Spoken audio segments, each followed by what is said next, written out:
안녕하세요. 택시TV 진장환입니다.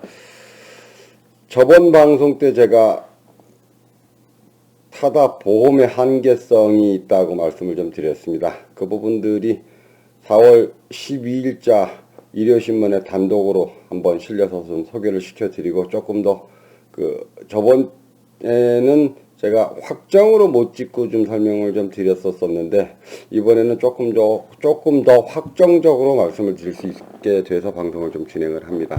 일단 뉴스부터 좀 보고 가시죠. 신문부터 좀 보고 가시면, 일요신문입니다. 일요신문자 보시면 단독 승차 공유 서비스 타다 사고 임차인에게 보험 대인 배상 한도 초과 못하는 까닭이라고 제목을 좀 달아놨습니다. 대법원 판례에 보면 임차인 무한 보상에서 면책이 되고, 타다 측은 자동차 종합보험에 가입되어 있고 정해진 한도 내에서 보상이 가능하다. 뭐 이렇게 되어 있습니다. 기사를 쭉쭉 보면 결국은 제가 저번에 방송했던 내용들 그대로입니다. 그러니까 대인 1, 2가 있는데 임차인, 그러니까 타다를 앱상에서 부른 사람은 계약자가 되고, 그 사람은 임차인으로서 보험배상은 책임보험과 자손에만 해당이 된다. 거기에 대한 부분들을 이제 주석을 달아놓은 것이, 근거로 달아놓은 것이 대법원 판례가 있더라고요. 저는 이제 거기까지는 좀 못 찾아봤었는데, 대법원 판례에 의해서 법원은 2011년 3월 23일, 이 부분들이 가장 중요한 부분들입니다. 선고에서 크레인 운전기사와 함께 사고를 당한 임차인에게 대인배상 투 면책을 인정을 했고, 타다는 출개한 지 6개월 정도 외에 불가해 아직까지 승낙 피보험자에 대한 임차인 대인배상 투 문제와 관련한 사례는 거의 없는 것으로 전해진다라고 되어 있습니다. 근데 이 사례에 대한 부분들은 아마 제가 사고 조사했던 그 안에 좀 들어와 있어서 지금 현재 진행 중이지 않을까라는 생각은 조심스럽게 하고 있습니다. 어쨌든 임차인은 대인에서 빠진다는 게 팩트입니다. 이 부분들은 이 기사에 대한 근거는 국민대학교 김영길 교수님이 쓰신 보고서가 하나 있습니다. 그 내용을 좀 잠깐 좀 보고 가시면, 김영길 교수님이 2019년 4월에 국민대학교 법무대학원 김영길 교수님이 이제 쓴 보고서입니다. 타다는 불법인가 합법인가 라는 제목으로 보고서를 좀 쓰셨는데, 거기에 내용들은 여러 가지 내용들이 좀 많습니다. 그 부분들을 이렇게 쭉 목차를 보시면, 운수사업범상의 운수사업 종류 및 사업의 종류, 타다란 기반, 또 택시인가 렌트카인가, 무엇이 문제인가, 결론, 이거 실화인, 국민들은 제대로 알아야 된다에 대한 부분들이 쭉 목차를 보시면, 시간 관계상 다 소개시켜 드릴 수는 없고요. 보시면, 지금 이게 이 부분에 해당되는 거죠. 이제 아까 보셨던 목차의 부분 중에서 타다는 택시인가 렌트카인가에 대한 부분들로 들어갑니다. 이 부분들을 좀 소개시켜 드리면, 타다는 왜 렌트카처럼 승용차 서비스를 제공하지 못하고 기사 딸린 11인승에서 15인승 승합차만 제공하는가? 기사 딸린 승용차라는 외국인 장애인 65세 이상자를 제외한 일반 승객을 태울 수 없기 때문이다. 법망을 피해 일반 다수의 승객을 태우기 위해 부득이 11인승에서 15인승 승합차를 제공하는 것이라고 말씀을 하셨고요. 2번 항을 보시면, 타다는 왜 일반 렌트카처럼 기사 없는 자동차는 제공하지 않는가? 그쵸?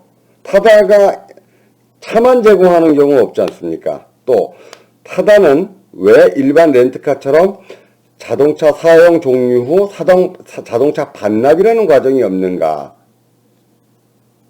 타다 타시고 반납 과정 겪으신 분 계십니까? 계약 과정은 있지만 반납 과정은 없습니다.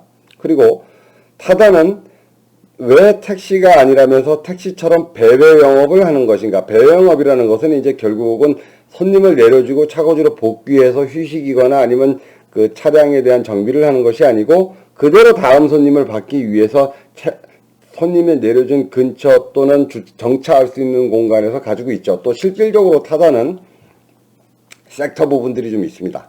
섹터가 있어서 그 섹터 안에서 대기하게끔 되어 있습니다.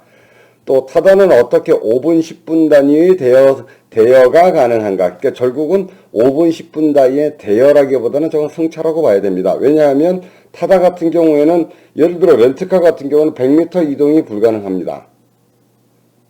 예를 들어서 100m 이동하겠다고 렌트카 계약서를 쓰겠다고 어느 렌트카를 가셔도 100m 이동을 위한 렌트카는 아마 빌리시기 어려울 겁니다. 근데 타다는 100m 이동도 가능합니다. 타다는 왜 일반 렌트카처럼 운행 시작 전에 차량 파손 여부에 대한 사진 촬영, 운행 종료 사전 촬영이 없는가? 렌트카를 빌려보신 분들은 반드시 이 과정이 들어갑니다.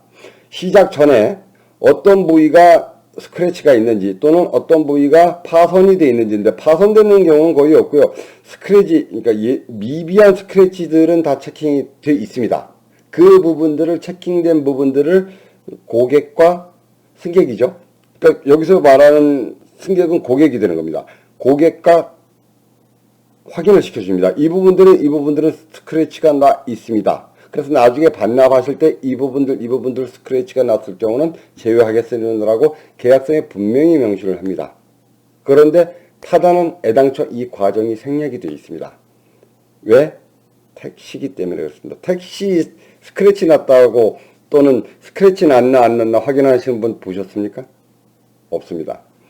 타다는 왜 일반 렌트카처럼 보험료, 유류비 등에 대한 지불을 따로 하지 않는가? 자, 굉장히 좀 중요한 내용인데요. 렌트카를 계약을 해보신 분들은 아실 겁니다. 렌트카 현재 기름이 어느 양에 들어가 있고 나중에 반납할 때는 그만큼의 기름량을 채워서 나와야 됩니다. 채워서 반납을 해야 됩니다. 만약에 그 기름만큼 부족할 시에는 물론 더 있다고 해서 돌려주지는 않습니다만 부족할 시에는 어떻게 되느냐 하면 그 부족한 기름의 양만큼 계산을 해서 해줘야 됩니다. 그리고 보험에 대한 부분들도 체킹을 합니다. 예를 들어서 자차 보험을 들을 것이냐, 자차 보험을 들지 않을 것이냐, 또 한도의 금액은 얼마로 잡을 것이냐 라는 과정들이 전부 다 포함이 되어 있습니다. 그런데 타다는 그런 과정이 생략이 되어 있습니다. 왜? 택시이기 때문에 그렇습니다. 택시 영업을 하고 있기 때문에 그렇습니다. 택시 역시 마찬가지로 유류비나 보험료들을 따로 지불하지 않습니다. 한꺼번에 지불합니다. 또 이제 교수님이 재밌는 질문 하셨어요. 타다는 왜 승차 거부가 없다라는 광고 카피가 존재하는가? 자, 렌트카가 승차 거부가 있을 수가 있나요? 렌트카는 승차 거부라는 말 자체가 용어가 해당되지를 않습니다. 본인이 본인 차 빌리는데 어떻게 승차 거부가 됩니까? 예를 들어서 매진일 경우는 되겠죠. 빌리러 갔는데 그 현재 차종이 없는 경우는 있을 수 있습니다. 하지만 승차 거부라는 건 말이 안 됩니다. 승차 거부라는 건 누군가가 내가 그 차를 어떤 차에 타려고 그러는데 그걸 거부당한다는 얘기거든요. 그게 없다는 얘기는 택시 영업하고 있다고 본인 스스로가 이야기하고 있는 겁니다. 렌트카 상업에는 승차 거부라는 용어 자체가 존재하지 않습니다. 이런 부분들로 조목조목 따지고 자문자답을 하셔서 말씀하신 게 결국은 김영길 교수님께서는 불법, 여기서 불법이라는 건 렌트카 영업이 불법이라는 것이 아니라 렌트카 영업을 빙자한 택시 영업을 하고 있기 때문에 불법이라고 결론을 내리십니다.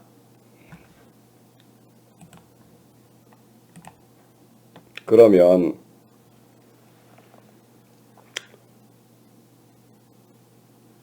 법률적으로 불법이라는 것이 드러나고 있습니다. 뭐 명확하다고 말씀을 좀 안 드리겠습니다만 근거가 차고 넘칩니다. 또 이건 명확하게 드러났습니다. 보험의 한계성이 있다는 건 명확하게 드러났습니다.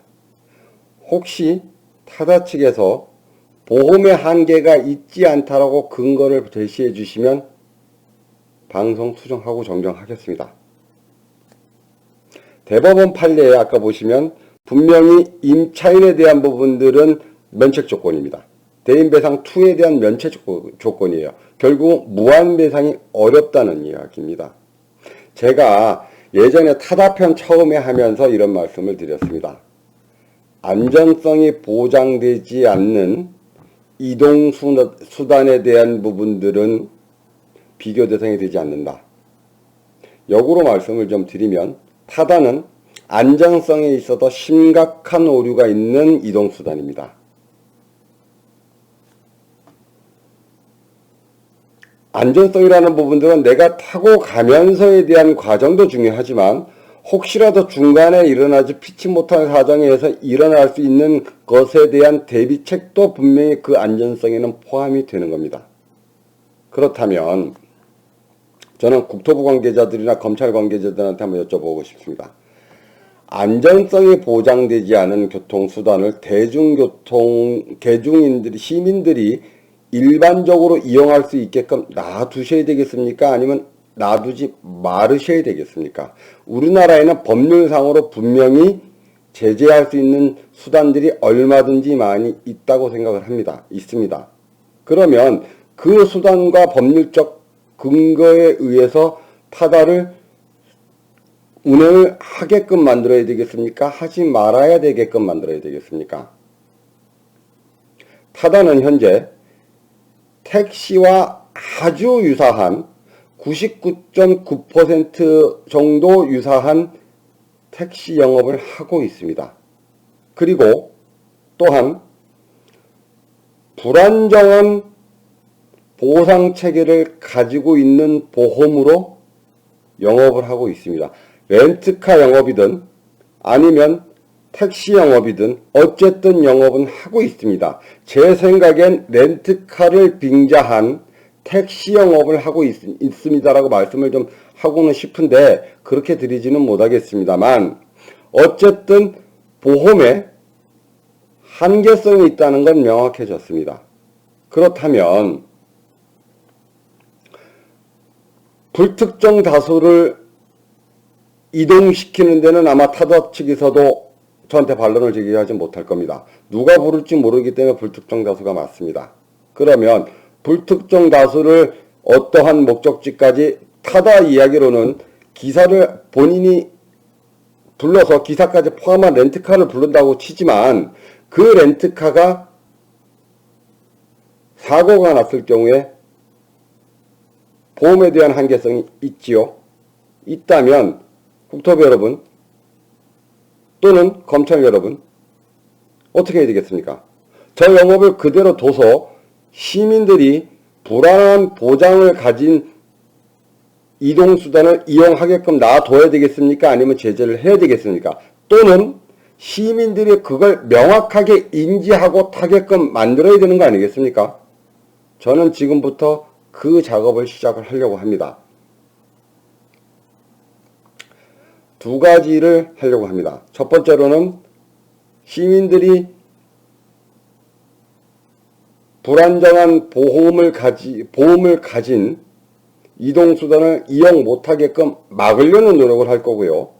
두 번째로는 시민들에게 지금 현재 타고 있는 이동수단이 보험의 한계성을 가지고 있습니다라고 홍보를 하기 시작할 겁니다.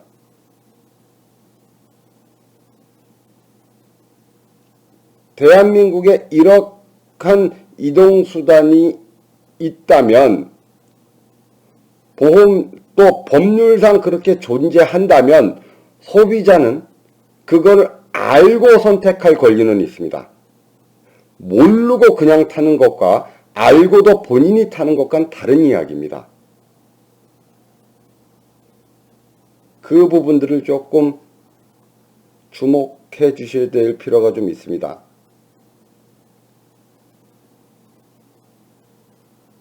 다시 한번 말씀을 드리지만 불안정한 교통수단은 교통수단으로 분류하시면 안 됩니다. 국토부 여러분 또는 검찰 여러분. 여기까지 하겠습니다. 하루빨리 타다가 본래의 렌트카 사업으로 좀 돌아가셔서 소카에서 하시고 계시는 거니까 본래 본연의 업무 쪽으로 좀 돌아가셨으면 하는 생각으로 마무리를 좀 짓겠습니다. 감사합니다.